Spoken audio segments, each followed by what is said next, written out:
ambayo wanayosumbuka.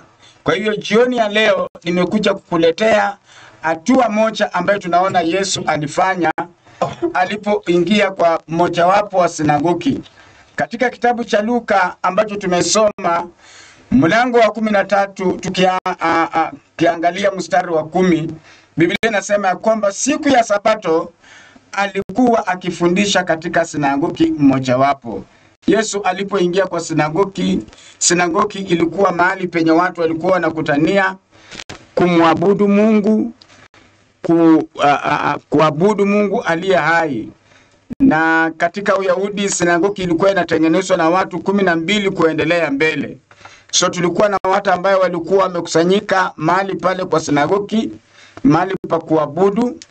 Na maandiko yanasema ya kwamba Yesu alipoingia mahali pale siku ya Sabato alikuwa akifundisha neno lake Mwenyezi Mungu.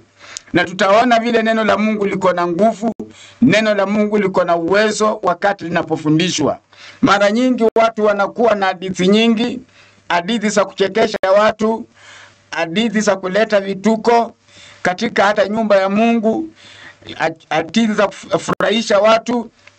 Lakini Yesu alipoingia kwa sinagogi, maandiko yanasema ya kwamba alikuwa akifundisha neno. Na nataka kuambia kwamba neno la Mungu liko na nguvu, neno la Mungu liko na uwezo, neno la Mungu lina nguvu na mamlaka. Yesu alipoingia kwa sinagogi aliweka mafundisho ya neno la Mungu mbele na akawa anafundisha pale kwa sinagogi. Na maandiko yanasema kwamba Yesu alikuwa anahubiri tofauti na manabii wengine ama na walimu wengine wa dini, kwa sababu alikuwa akifundisha na uwezo na authority. Alikuwa akifundisha na mamlaka katika mafundisho yake.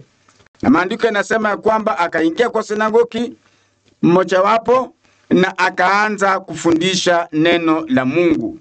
Na maandiko yanasema, ukiangalia verse 11 inasema, na tazama palikuwa na mwanamke aliyekuwa na pepo wa udhaifu muda wa miaka 18, naye amepindana hawezi kujinyosha. Tazama palikuwa na mwanamke, huyu mwanamke alikuwa na pepo wa udhaifu. Hakukuwa tu mdhaifu, mbali alikuwa na pepo la udhaifu muda wa miaka 18. Na huyu mama alikuwa amepindana hawezi kujinyosha kwa sababu ya yule pepo wa udhaifu.